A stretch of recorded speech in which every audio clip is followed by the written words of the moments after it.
Okay, I have to ask you something, and I need you to be completely honest.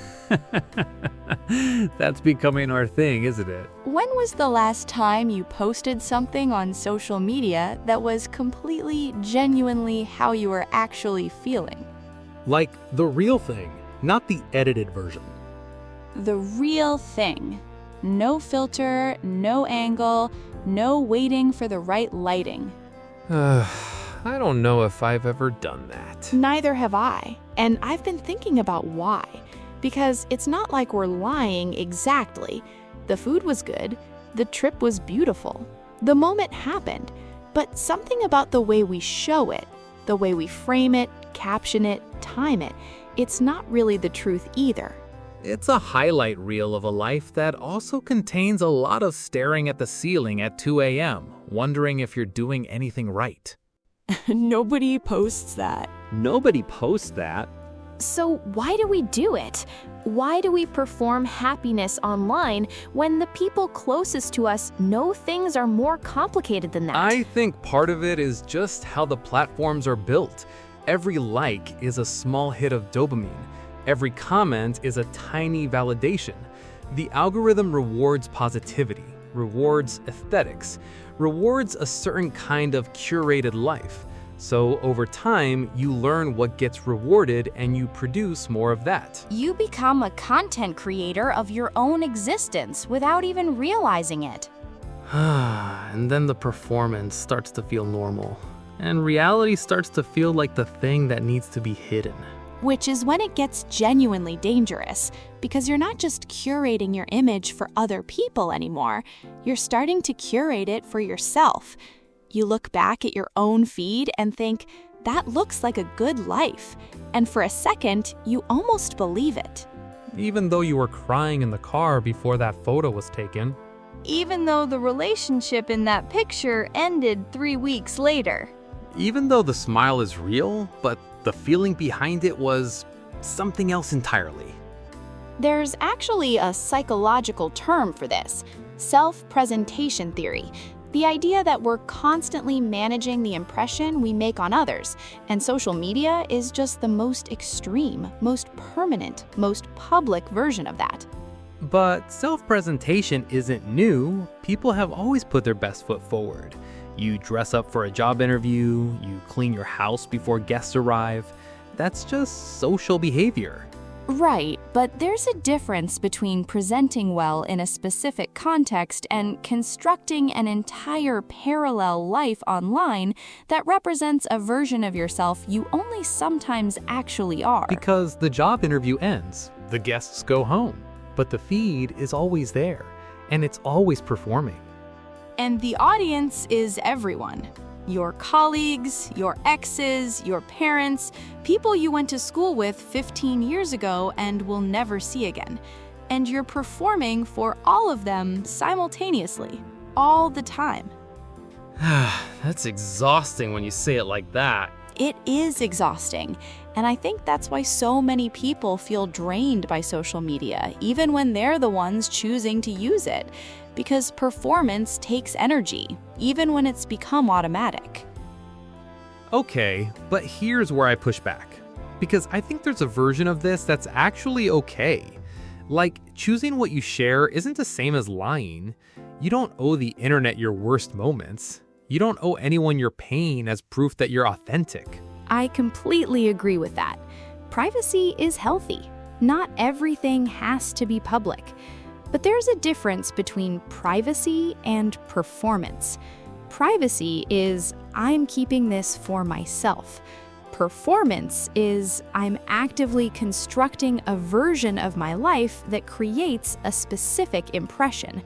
One is a boundary, the other is a mask. So where's the line? I think the line is how you feel after you post something. If you post and feel, good, I shared something I actually care about, that's real. But if you post and immediately open the app 6 times in the next hour, checking how many people liked it, refreshing to see if the numbers went up, that's not sharing, that's seeking. Seeking validation for a version of yourself you're not even sure you believe in. And the really painful part is, the validation never actually fills the gap.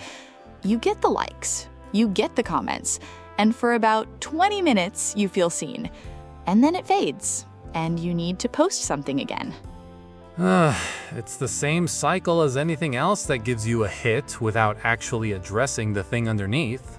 Because the thing underneath isn't, I need more likes.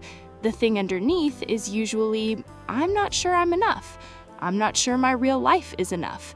I'm not sure that who I actually am, unfiltered and unedited, is something worth seeing. And no amount of engagement is going to fix that. I think about the moments I've performed happiness online the most, and they're almost always the moments I was the least happy in real life. Like, the louder the post, the quieter the reality. Exactly. There's something about needing to declare joy publicly that happens most when joy privately feels thin, like you're trying to convince yourself as much as anyone else. If I post this, if I say it out loud, maybe it'll become more true. And sometimes it works for a minute. For a minute, and then you're alone again with the actual feeling, which hasn't moved. Which was always going to be there waiting. Because the feed doesn't know you. The algorithm doesn't know you. The number on that post doesn't know the context of your life. It just knows whether the image was bright and the caption was relatable and the timing was right. And we've started measuring ourselves against that, against a metric that has nothing to do with what actually makes a life meaningful. So, what do we do with that? Because you can't just opt out of social media entirely. That's not realistic for most people. No, but I think you can start noticing the difference between sharing and performing. You can ask yourself before you post, am I sharing this because it means something to me? Or am I posting this because of how I want someone specific to see me? Or because I want to feel like my life looks a certain way?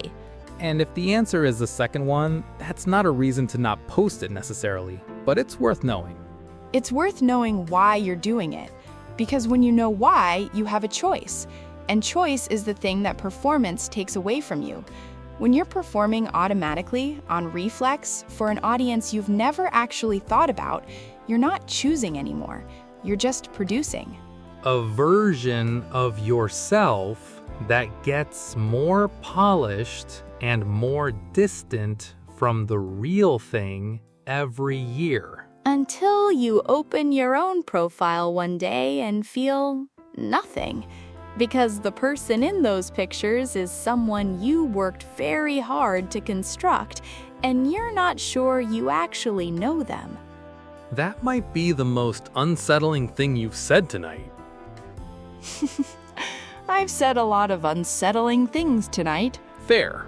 If you've ever posted something and felt not quite right about it, not dishonest exactly, but not fully true either, you're not alone in that. Most of us are somewhere on that spectrum. The question is just how far from yourself you've drifted and whether you want to find your way back. Thanks for being up with us. 3 a.m. Talks. We'll see you next time.